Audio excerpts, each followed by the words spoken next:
Good morning, guys. It is 5:16 on a Sunday. Hope you guys are having an awesome weekend so far. Today I wanted to talk about recognizing and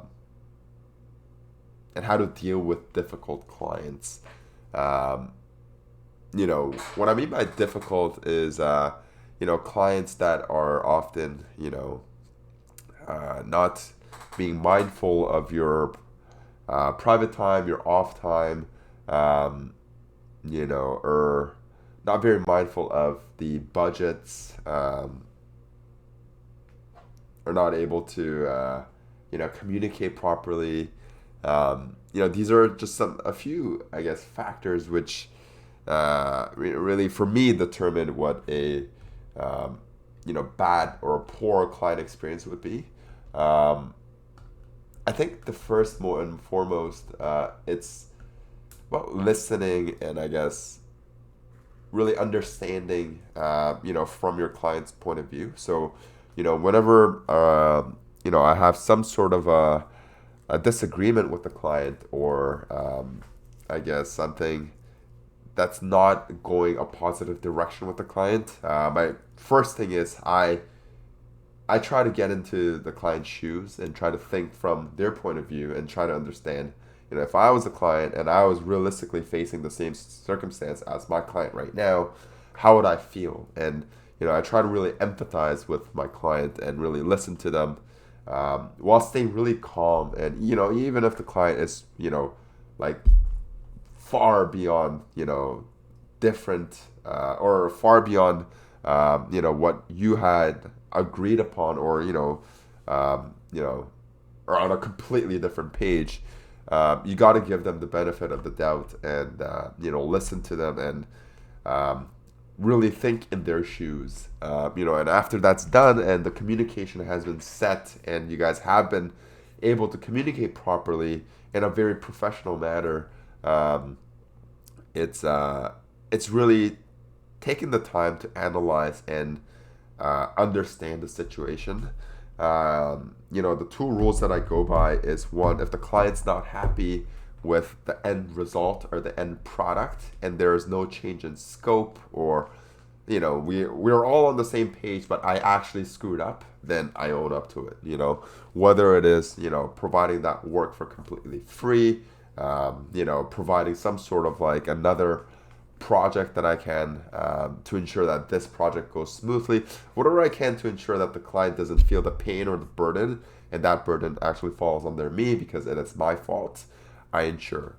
However, if it is something that is clearly the client's fault, or not so much fault, we're not playing blaming games here, but it's not something that's within your control, then you got to have that communicated properly. So, by communicating it properly, the client needs to understand that uh, the problem or the cause of this issue, or whatever the disagreement is, rose this way.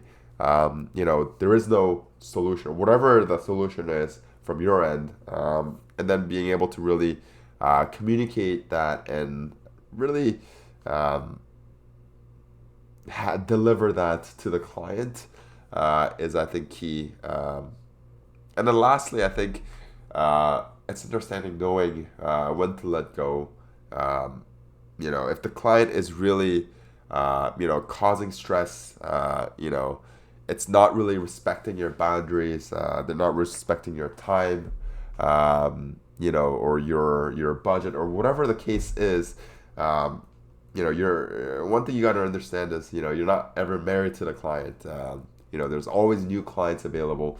There's always clients out there that are looking for your service or your professional relationship, right? So, don't think that that current client or that best client of yours right now is the one and only client that's going to be your, that ideal client forever. You're always going to find that new one. There's always going to be clients. So, uh, you know, always understand that, and don't get married to a single client. Um,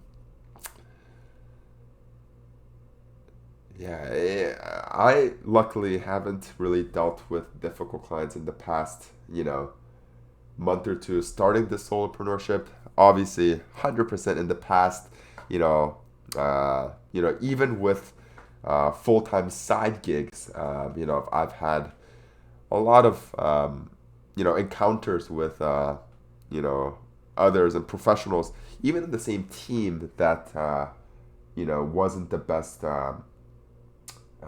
relationship. But what I've learned from that is, you learn as you go, and always keep your head up and ensure that you provide that 100% and um, that real self of yourself, in that relationship, and while expecting nothing out of it, right? I think that's the main thing of client relationship as well, expecting nothing and just giving and providing the best.